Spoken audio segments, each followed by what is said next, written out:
And now the Director of Public Prosecutions, Nurdin Haji, has instructed the Director of Criminal Investigations, George Kinoti, to screen sources of the funds the suspects will be depositing in court by the 43 NYS suspects. In a letter to Kinoti, Haji says the Assets Recovery Agency has raised a red flag that some of the finances and property intended to be used by the suspects have already been identified as related to the current cases involving the alleged theft of 468 million shillings from the NYS.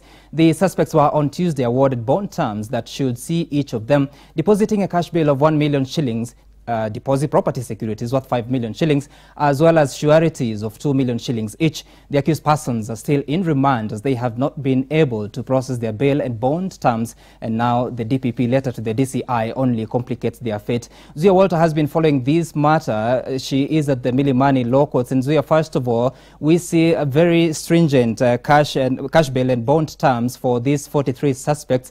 So far, what is the process like? Who has been able to successfully process their bonds? Thank you very much, Gituku. And indeed, today we've seen several lawyers who are representing the accused persons. Actually, they are 47, not 43, as you had said, and together with their relatives here trying to secure the release of their loved ones who are in remand. And as you are speaking, I can confirm to you that no accused person is out on bail. This is because we understand that they are still processing the bail terms. We understand that so far we have at least 7 people who have been able to raise the 1 million cash bail and have been able to bring the bond terms, that is the 5 million shillings, together with surety. And we are being told that they are using some of their close relatives as sureties in the case. And we have lawyer Dunstan Omari, who is also representing some of the accused persons in this case, and maybe he can tell us how far they've reached in trying to secure the freedom of this accused person in the case. Dunstan Omari, we understand that at least 10 persons have been able to raise the cash bail. Yes. What happens to these other ones?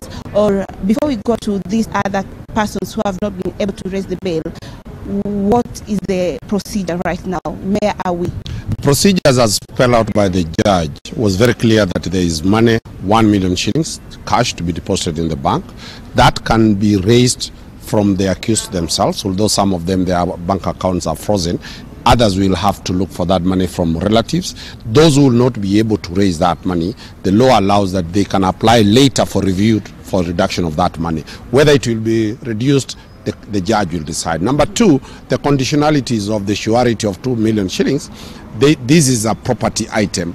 Somebody with that property that has been valued, that must go to be verified. The DCI must send a police officer to verify that indeed that property is there. They'll have to verify from the lands office. If it's a car, they've got to verify from the NTSA and to confirm that that property is genuine. That person must come to court today or tomorrow to be asked questions before the magistrate to confirm that he or she understands that any time the accused disappears, that property will be forfeited to the state. So that is the position. Today, we expect that once the verification has been done, we are able to deal with that. But I am not optimistic that we'll succeed today, considering that this is already 2 and the courts are supposed to close at 5. The terms were very, very stringent, but that is the law. As a lawyer, there is no shortcut.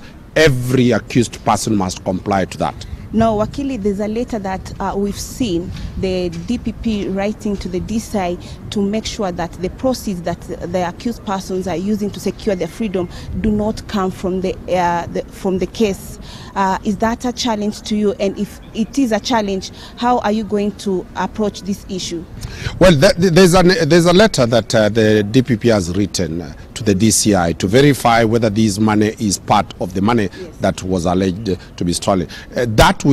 I'll not comment much about it because that letter has not been served to us as defense lawyers. The DPP has a right to ensure that if the money that is alleged to be the evidence to be produced in court is the one that is being used, the DPP has a right.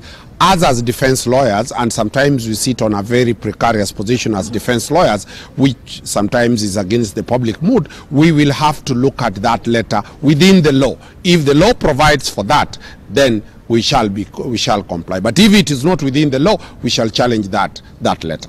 Okay, thank you very much. Gituku, remember that at the Chief Magistrate Court, that will be the last point where the verification will be done. So once we get to know those people who will have paid all the cash bail, the bond, everything, of course, we will let our niche know about this. Back to you, Gituku. All right. Thank you so much, Zuya Walter, there speaking to us from Milimani Law Courts. And of course, it's going to be a tough season for the 47 suspects who are yet to process anything to do with their bond terms.